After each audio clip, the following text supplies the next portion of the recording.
এখন ওই যে বটগাছের এখানে একটা ঘর করবার কথা ছিল, সেটা তো হয়ে উঠছে না।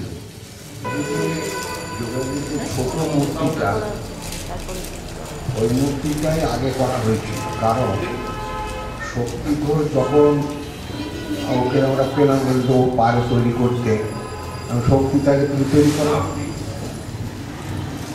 বলছে হ্যাঁ বাবা, ওকে ছবি দেওয়া হলো। তবে ইতিমধ্যে একটা ছোট পাথর পাওয়া গেল, ইটালিয়ান মার্কেট, ওই জোগাড় করে ফেললো। আমরা যখন টাকা না ওর কিনে আনলো, সেইটাকে দিয়ে প্রথমে ওই মূর্তিটা তৈরি করা হলো। প্রথমে একটা হাত পাকা, তারপর বড় মূর্তি তৈরি হলো।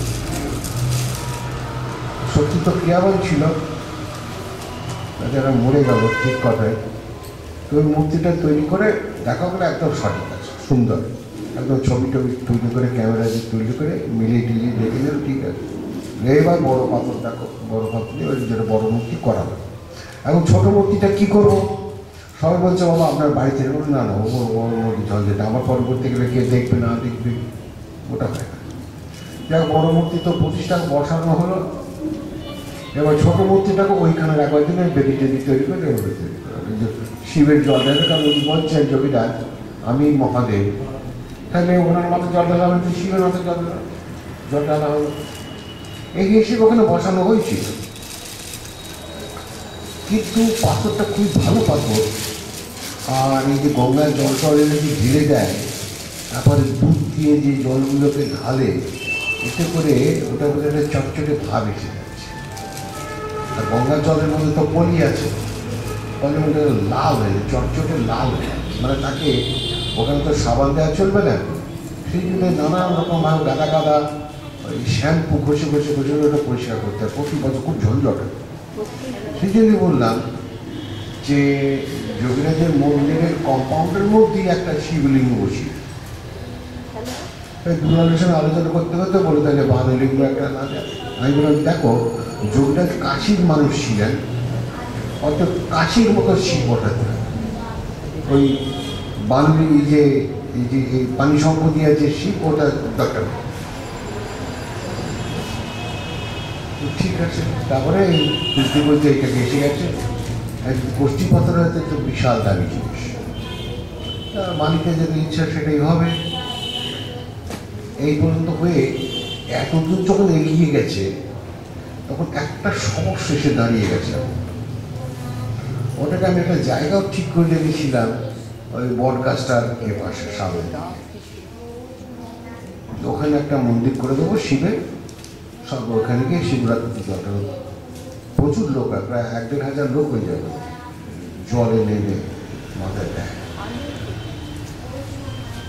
তাতে কি হচ্ছিল, মেঝেটা পাথর, সাদা পাথর, সেটা নোংরা হয়ে যাচ্ছিল, বারান্দাগুলো নোংরা হয়ে যাচ্ছিল। সব একদম বসে বসে তাকে পরিষ্কার করা যায় না, এমন অবস্থা। যাই হোক, এর তো এখন ঠাকুর তো এসে গেছে, শিব ঠাকুর, তাকে তো ঘর করতে হবে। ঘর না করে আমি বসাইটা কি করি? শিবলিঙ্গকে ফাঁকা জায়গা বসানো যায়, কিন্তু তাই আমাকে সেরকম ঘিরতে হবে, পরে ঘর করা যায়, এরকম একটা প্ল্যান।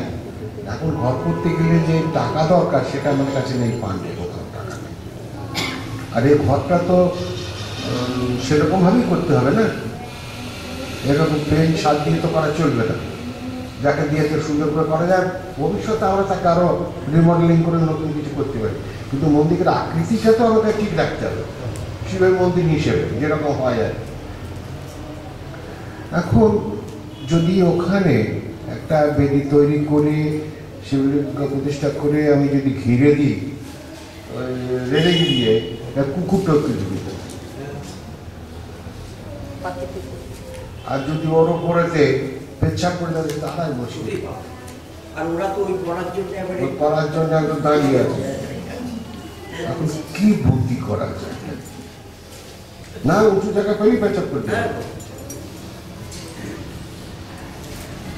কি বুদ্ধি করা যায়? ঠান্ডা পড়েছে,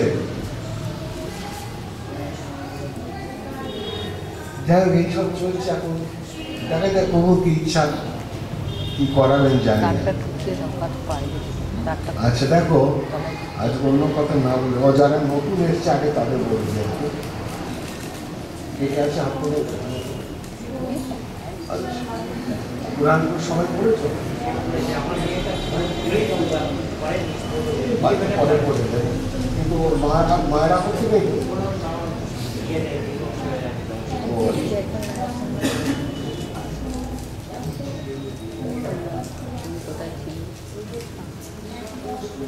জাকিয়ে ঠান্ডা হলে কলকাতা উত্তরেছে দক্ষিণে নাকি বেশি পক্ষানের দিকে এগিয়ে এখন না এখন না এখন না এখন না এখন না নবগ্রামে আমাদের বাড়ি, কিন্তু নবগ্রামে থাকি বর্ধমানে পড়ে, তো সেই জন্য একটা প্রাণে ওরামি থাকে, আমি বর্ধমানে থাকি, ক্রিয়াটা ও এখন দেখো ক্রিয়া এরপরে আছে জানুয়ারি মাসের লাস্ট রবিবার 29 তারিখে। মাথা হেড করলে লাগছে আড়াল হচ্ছে, মাথা হেড করলে আড়াল হচ্ছে।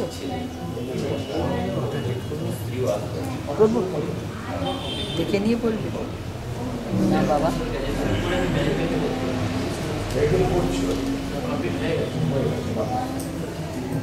তাই তো বড় হয়ে যাচ্ছে, দেখতেই পারে বড় হয়ে যাচ্ছে, দেখতেই পারে। কনসেন্ট্রেশনটা তো বাড়বে, খুব চঞ্চল নিয়ে না ভালো হবে। না না, ভালো নেই না, চঞ্চল নেই, সব বাবা মার এরকম বলবে না। শান্ত নেই, মুখ দেখে বুঝতে পারছি শান্ত নেই।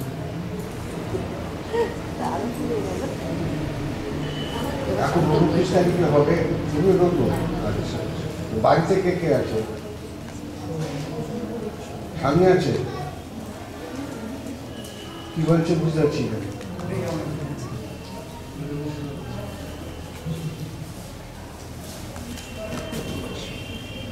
বাড়িতে কে কে আছে?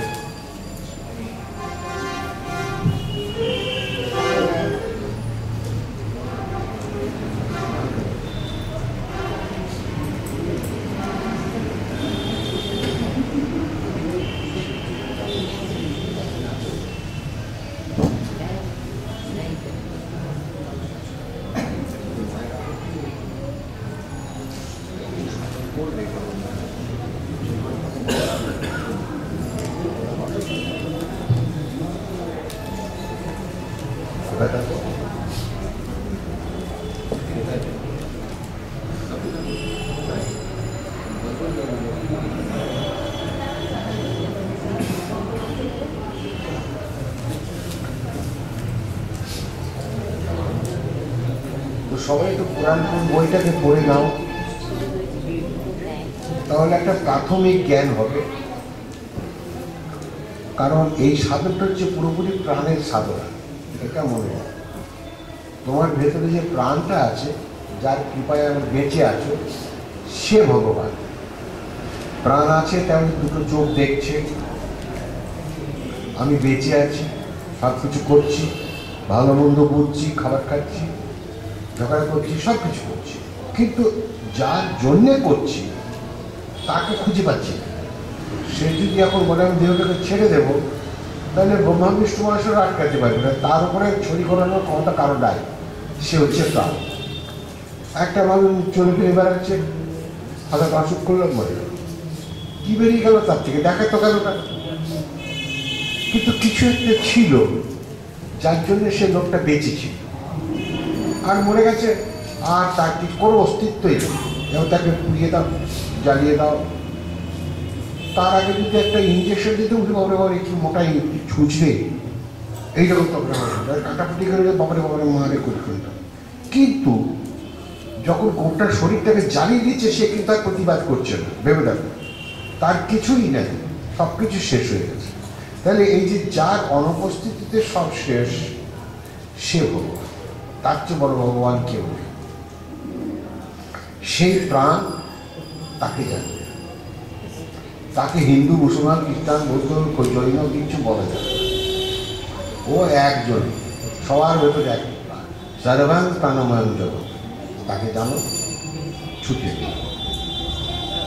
আর এতদিন আমরা এই দেহটাকে মনে করতাম আমি, কিন্তু একে যে বাঁচিয়ে রেখেছে রেডি, তার কথা ভুলে গেছি। এটাই আমাদের জীবনের ভুল। তাকে জানলে সব ছুটে, সেটাকে তুমি, ওইটাই প্রকৃত তুমি, কিন্তু দেহটা প্রকৃত তুমি নয়। এ জন্মেছে একদিন মরে যাবে। এই অন্তঃস্থলের শব্দ হলো অনাহত অবকাশ হয়ে যাচ্ছে। এই বায়ু ক্রিয়া রূপ আত্মকর্ম করতে করতে যখন 48 বায়ু স্থির হয়ে মুখ্য প্রাণবায়ুতে মিলে যাবে এবং যখন সবকিছু স্থির হবে, তখন সেই আত্মারামের নাম প্রবাহকে ধরতে পারবে এবং শুনতে পারবে। তখনই প্রকৃত নাম সংকীর্তন হবে এবং এটাই মুখ্য নাম সংকীর্তন। আর এর আগেরটা চেঁচি ছিল গৌণ। যোগীদের মতে মুখে চিৎকার করবার প্রয়োজন নেই। আত্মকর্ম করতে করতে দীর্ঘ সময়ের জন্য শ্বাস প্রশ্বাসে বহির্গতি রোধ হয়ে যখন কেবলপূর্বক অবস্থা প্রাপ্ত হবে, তখন আপনা হতে নাম নামটি হবে। অর্থাৎ এখানে জিনিসটা দাঁড়ালো যে এটা বাকি নিচে দেওয়া